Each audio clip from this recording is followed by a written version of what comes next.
नमस्कार, आदाब। मैं हूं फरीद अली और आप देख रहे हैं TV9 भारतवर्ष। क्या बांग्लादेश में एक और तख्ता पलट होने वाला था? ढाका के पावर गलियारों में एक ऐसी साजिश रची गई जिसकी भनक शायद सरकार को भी देर से लगी। इसे नाम दिया गया सॉफ्ट कूप, यानी बिना गोली चलाए सत्ता पर कब्जा।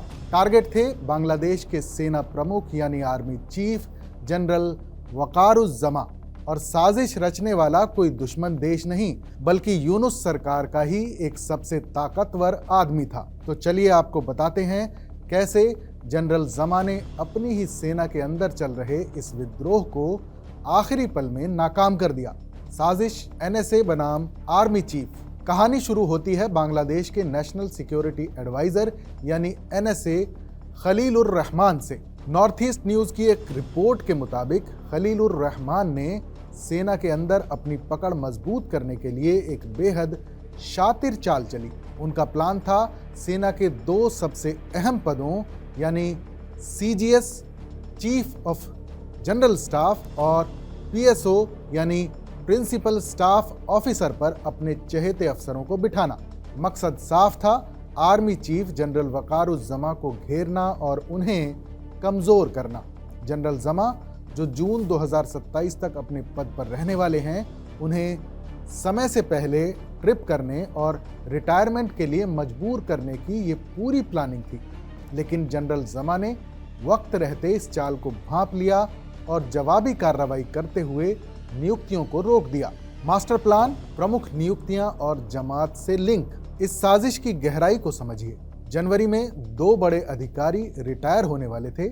NSA खलीलुर रहमान चाहते थे कि lieutenant general SM Qamrul Hasan को नया CGS बना दिया जाए, यानी वो पोस्ट जो सेना का बजट और ऑपरेशन संभालती है, और दूसरा लेफ्टिनेंट जनरल मोहम्मद फैजुर रहमान को PSO बनाया जाए जो सीधे चीफ एडवाइजर के ऑफिस के नीचे काम करता है। रक्षा सूत्रों का दावा है कि लेफ्टिनेंट जनरल फैजुर रहमान जमात इस्लामी के करीबी माने जाते हैं। अगर ये नियुक्तियां हो जाती तो जमात का सेना पर प्रभाव बढ़ जाता, और अगर जनरल जमा सामान्य रूप से रिटायर होते तो भविष्य में फैजुर रहमान ही अगले सेना प्रमुख बन सकते थे। ये एक ऐसा सॉफ्ट कूप यानी तख्ता पलट था जो बांग्लादेश की पूरी सत्ता जमात इस्लामी की तरफ झुका सकता था। अब चलते हैं फ्लैशबैक में।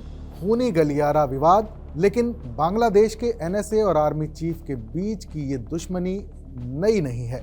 इसकी शुरुआत अप्रैल 2025 में ही हो गई थी। NSA बनने के तुरंत बाद खलीलुर रहमान ने म्यांमार बॉर्डर पर एक ह्यूमैनिटेरियन कॉरिडोर यानी मानवीय मदद का रास्ता खोलने की वकालत की थी। वो चाहते थे कि अराकान आर्मी को मदद दी जाए, लेकिन जनरल वकारुज्जमा ने उस प्रस्ताव को ये कहते हुए लात मार दी थी कि ये ह्यूमैनिटेरियन कॉरिडोर नहीं बल्कि एक ब्लडी कॉरिडोर यानी खूनी रास्ता साबित होगा। जनरल जमा को शक था कि इसकी आड़ में हथियारों की सप्लाई हो सकती है। तनातनी इतनी बढ़ गई थी कि जनरल जमा ने NSA खलीलुर रहमान की ढाका कंटोनमेंट में एंट्री तक बैन कर दी थी। सोचिए, देश के NSA का अपने ही सेना मुख्यालय में घुसना मना था।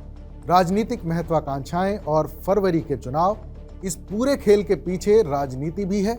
बांग्लादेश में 12 फरवरी को चुनाव हो सकते हैं। खबरें हैं कि BNP यानी खालिदा जिया की बांग्लादेश नेशनलिस्ट पार्टी सत्ता में आती है तो भी खलीलुर रहमान अपनी कुर्सी बचाना चाहते हैं। सूत्रों के मुताबिक उन्होंने जून 2025 में ही BNP के कार्यकारी अध्यक्ष तारिक रहमान के साथ लाइन ऑफ कम्युनिकेशन खोल लिया था। वो दोनों नावों में सवार होना चाहते थे।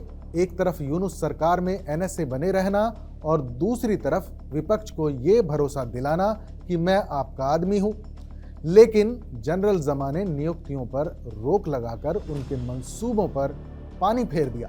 असली खतरा बॉर्डर पर युद्ध। जब ढाका में ये पावर गेम चल रहा है तब बॉर्डर सुलग रहा है। चटगांव हिल ट्रैक्ट्स और म्यांमार बॉर्डर पर हालात बेहद नाजुक हैं। खबरें आ रही हैं कि म्यांमार की जुंटा सरकार ने चीनी CASC CH-3A कॉम्बैट ड्रोन्स तैनात कर दिए हैं और वो अराकान आर्मी पर हमले की तैयारी कर रहे हैं। बांग्लादेशी रक्षा विशेषज्ञों का कहना है कि हमारी धरती का इस्तेमाल अराकान आर्मी और रोहिंग्या गुट यानी ARSA म्यांमार सेना पर हमले के लिए कर रहे हैं। अगर वहां लड़ाई बढ़ी तो बांग्लादेश की सेना को एक साथ दो मोर्चों पर लड़ना होगा, एक बाहरी दुश्मन से और दूसरा अंदर छिपे गद्दारों से। जनरल ज़मा ने तख्ता पलट तो रोक लिया, लेकिन बॉर्डर पर मंडराता खतरा अभी टला नहीं है। बांग्लादेश इस वक्त बारूद के ढेर पर बैठा है। एक तरफ म्यांमार बॉर्डर पर चीनी ड्रोन्स का खतरा और दूसरी तरफ ढाका में सत्ता के भूखे अधिकारी। जनरल वकारुज़्ज़मा ने ये राउंड तो जीत लिया है, लेकिन क्या वो अपने ही सिस्टम में छिपे दुश्मनों से सेना को बचा पाएंगे? ये देखना दिलचस्प होगा। बांग्लादेश की पल पल की अपडेट के लिए जुड़े रहिए हमारे साथ। देश और दुनिया की बाकी तमाम खबरों के लिए देखते रहिए TV9 डिजिटल।